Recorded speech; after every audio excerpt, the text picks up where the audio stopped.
Primary স্কুলগুলোতে একই ধরনের পোশাক বাচ্চাদের জন্য দেওয়া হবে।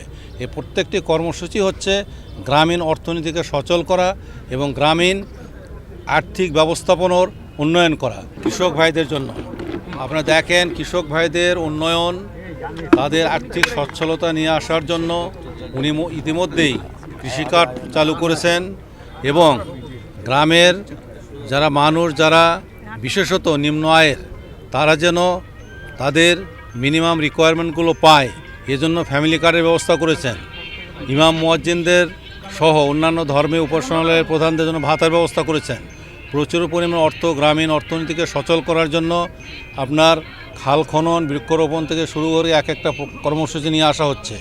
মাননীয় প্রধানমন্ত্রী প্রত্যেকটা কর্মসূচি নিয়ে আসতেছেন গ্রামের মানুষ, যাতে যারা নিম্ন আয়ের বা গ্রামের সাধারণ মানুষ বা কৃষক ভাইয়েরা, তারা যাতে তাদের উপকরণগুলো সহজে পায়। করোনা বা যে কোনো ভাইরাসের এগেইনস্টে ফাইট মানি ব্যাকট্রলের লেফট রাইট এবং তারা যেন ন্যায্য দাম পায় তাদের উৎপাদিত পণ্যের, এবং তাদের জন্য আয় বৃদ্ধি করা যায়, তাদের ছেলেমেয়েরা যেন ভালো লেখাপড়া করতে পারে। এই লক্ষ্যে আগামী জুলাই থেকে প্রাইমারি স্কুলগুলোতে একই ধরনের পোশাক বাচ্চাদের জন্য দেওয়া হবে। এই প্রত্যেকটি কর্মসূচি হচ্ছে গ্রামীণ অর্থনীতিকে সচল করা এবং গ্রামীণ আর্থিক ব্যবস্থাপনার উন্নয়ন করা।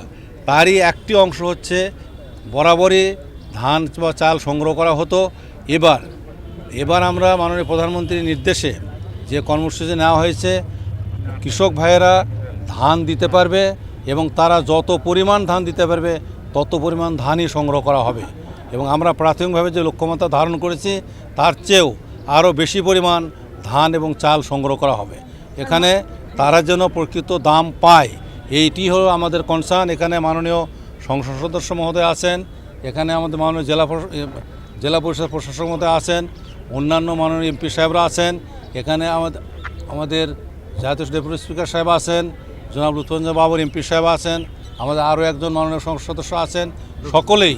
তারপর আমাদের এখানকার যে নেতা আছেন পূর্বধলার, আমরা অনেক আগের পরিচিত, সকলেই কনসার্ন যাতে কৃষকরা ধান দিতে পারে, কৃষক ভাইয়েরা যেন ন্যায্য মূল্য পায়। আপনারা লক্ষ্য করেছেন ইতিমধ্যেই এই বেশ কয়েকটি জেলায়, সুনামগঞ্জ, সিলেট থেকে শুরু করে এই হাওড়া অঞ্চলের এই জেলাগুলোতে বন্যা হওয়ায় এখানে আমাদের চাল সংগ্রহের তারিখ ছিল 15 তারিখ থেকে। মাননীয় প্রধানমন্ত্রীর নির্দেশে এই টাইমটা এগিয়ে আনা হয়েছে এবং যাতে তারা ধানের ন্যায্য মূল্য পায়, এটি নিশ্চিত করার জন্য আমরা সকল পদক্ষেপ গ্রহণ করেছি।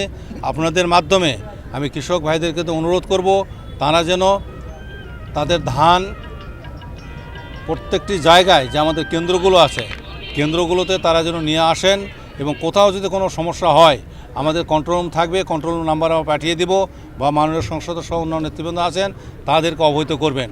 আমরা এখানে জেলা প্রশাসন আছেন, তাদেরকে অবহিত করবেন। সকলেই আমরা চাই যে মূল্যটা সরকার নির্ধারণ করেছে, সেই মূল্যে যেন কৃষক ভাইরা ধান দিতে পারেন এবং এই মূল্যটা যেন পান এবং তাদেরকে ব্যাংকের মাধ্যমে টাকা পরিশোধ করা হবে। এখানে কোনো ধরনের কোনো মধ্যস্বত্ব ভোগী বা এই ধরনের অবস্থা ইনশাল্লাহ থাকবে না। সবাইকে ধন্যবাদ।